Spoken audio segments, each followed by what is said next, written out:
আমি সজীব ওয়াজেদ জয় বলছি। আপনারা জানেন, আপনারা নিজের চোখে দেখতে পেরেছেন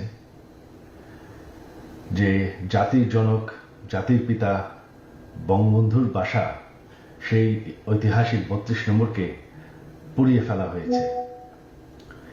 এই প্রটেস্টার তো বলবো না, এই মব জাতির পিতার বাসাকে পুড়িয়ে ফেলায়।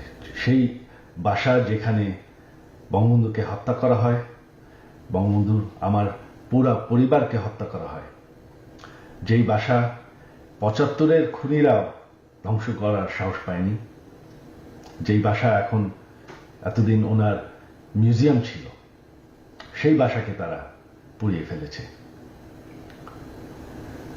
বঙ্গবন্ধু একটি দলীয় বিষয় না, বঙ্গবন্ধু হচ্ছেন জাতির পিতা। বঙ্গবন্ধু না থাকলে আজকে আমরা বাংলাদেশ হতাম না, আজকে আমরা পাকিস্তান হয়ে থাকতাম।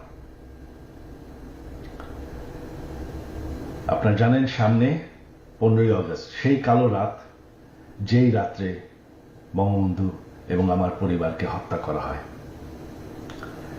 আমার আহ্বান বাঙালি জাতির কাছে যে আপনারা যদি স্বাধীনতার চেতনায় বিশ্বাস করেন, আপনারা যদি বাংলাদেশকে ভালোবাসেন, আর এই যে বাংলাদেশে বাস করছেন, এটাকে মেনে নেন যে বঙ্গবন্ধু আপনাদেরকে স্বাধীনতা দিয়েছে, আমাদেরকে স্বাধীনতা দিয়েছে। এই 15ই আগস্ট আমার আহ্বান আপনাদের প্রতি, শান্তিপূর্ণভাবে ৩২ নম্বরে গিয়ে ফুল দিয়ে আসবেন, দোয়া করবেন বঙ্গবন্ধুর জন্য, স্বাধীনতার চেতনার জন্য এবং আমার পরিবারের জন্য। এই হলো আমার আহ্বান আপনাদের প্রতি। ধন্যবাদ।